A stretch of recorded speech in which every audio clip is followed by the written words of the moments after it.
De Sainte Thérèse de l'Enfant Jésus, histoire d'une âme, la découverte, la redécouverte de la petite voix de la confiance évangélique.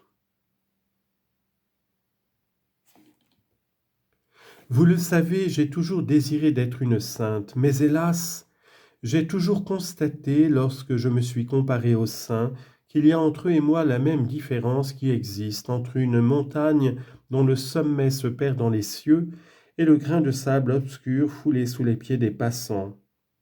Au lieu de me décourager, je me suis dit, le bon Dieu ne saurait inspirer des désirs irréalisables. Je puis donc, malgré ma petitesse, aspirer à la sainteté. Me grandir, c'est impossible. Je dois me supporter tel que je suis, avec toutes mes imperfections. Mais je veux chercher le moyen d'aller au ciel par une petite voie bien droite, bien courte, une petite voie toute nouvelle. Nous sommes dans un siècle d'invention, maintenant ce n'est plus la peine de gravir les marches d'un escalier, chez les riches un ascenseur le remplace avantageusement. Moi je voudrais aussi trouver un ascenseur pour m'élever jusqu'à Jésus, car je suis trop petite pour monter le rude escalier de la perfection.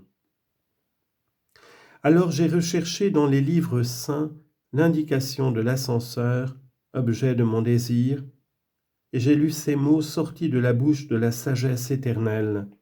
Si quelqu'un est tout petit, qu'il vienne à moi. Alors je suis venu, devinant que j'avais trouvé ce que je cherchais, et voulant savoir, ô mon Dieu, ce que vous feriez au tout petit qui répondrait à votre appel, j'ai continué mes recherches, et voici ce que j'ai trouvé. Comme une mère caresse son enfant, ainsi je vous consolerai, je vous porterai sur mon sein et je vous balancerai sur mes genoux. Prophète Isaïe. Ah, jamais paroles plus tendres, plus mélodieuses ne sont venues réjouir mon âme. L'ascenseur qui doit m'élever jusqu'au ciel, ce sont vos bras, ô Jésus. Pour cela, je n'ai pas besoin de grandir. Au contraire, il faut que je reste petite, que je le devienne de plus en plus. Ô mon Dieu, vous avez dépassé mon attente, et moi, je veux chanter vos miséricordes. Vous m'avez instruite dès ma jeunesse, et jusqu'à présent j'ai annoncé vos merveilles, je continuerai de les publier dans l'âge le plus avancé. Psaume 70. Quel sera-t-il pour moi cet âge avancé ? Il me semble que ce pourrait être maintenant, car 2000 ans ne sont pas plus aux yeux du Seigneur que 20 ans qu'un seul jour. Ah, ne croyez pas que votre enfant désire vous quitter, ne croyez pas qu'elle estime comme une plus grande grâce de mourir à l'aurore plutôt qu'au déclin du jour. Ce qu'elle estime, ce qu'elle désire uniquement, c'est de faire plaisir à Jésus. Maintenant qu'il semble s'approcher d'elle pour l'attirer au séjour de sa gloire, votre enfant se réjouit. Depuis longtemps, elle a compris que le bon Dieu n'a besoin de personne, encore moins d'elle que des autres, pour faire du bien sur la terre. Ma mère, pardonnez-moi si je vous attriste. Ah, je voudrais tant vous réjouir. Mais voyez-vous que si vos prières ne sont pas exaucées sur la terre, si Jésus pour quelques jours sépare l'enfant de sa mère, ses prières ne le seront pas au ciel. Votre désir est, je le sais, que j'accomplisse près de vous une mission bien douce, bien facile. Cette mission, ne pourrais-je pas l'achever du haut des cieux ? Comme Jésus le dit un jour à Saint Pierre, vous avez dit à votre enfant, « Paix mes agneaux ». Et moi, je me suis étonné. Je vous ai dit être trop petite. Je vous ai supplié de faire vous-même paître vos petits agneaux et de me garder de me faire paître par grâce avec eux.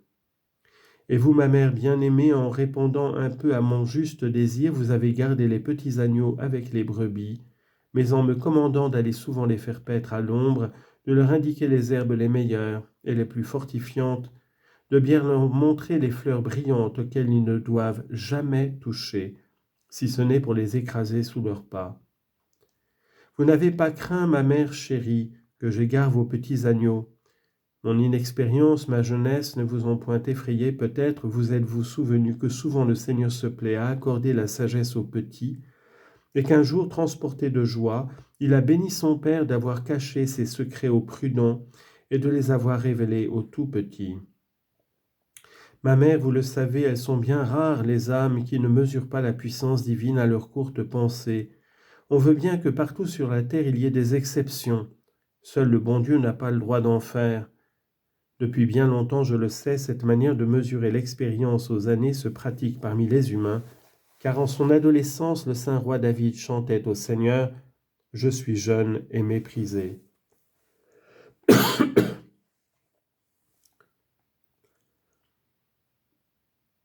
Dans le même psaume 118, il ne craint pas de dire cependant « Je suis devenu plus prudent que les vieillards parce que j'ai recherché votre volonté.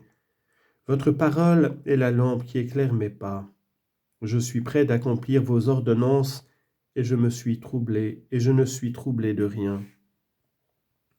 Mère bien-aimée, vous n'avez pas craint de me dire un jour que le bon Dieu illuminait mon âme, qu'il me donnait même l'expérience des années.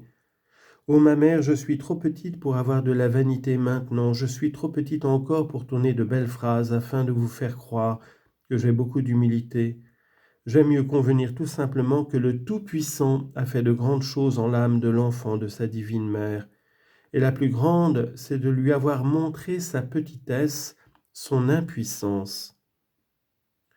Mère chérie, vous le savez bien, le bon Dieu a daigné faire passer mon âme par bien des genres d'épreuves. J'ai beaucoup souffert depuis que je suis sur terre, mais si dans mon enfance j'ai souffert avec tristesse, ce n'est plus ainsi que je souffre maintenant, c'est dans la joie et la paix. Je suis véritablement heureuse de souffrir.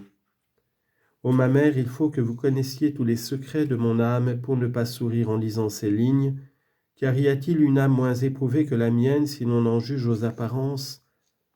Ah, si l'épreuve que je souffre depuis un an apparaissait au regard, quel étonnement! Mère bien-aimée, vous la connaissez cette épreuve, je vais cependant vous en parler encore, car je la considère comme une grande grâce que j'ai reçue sous votre prieurrat béni.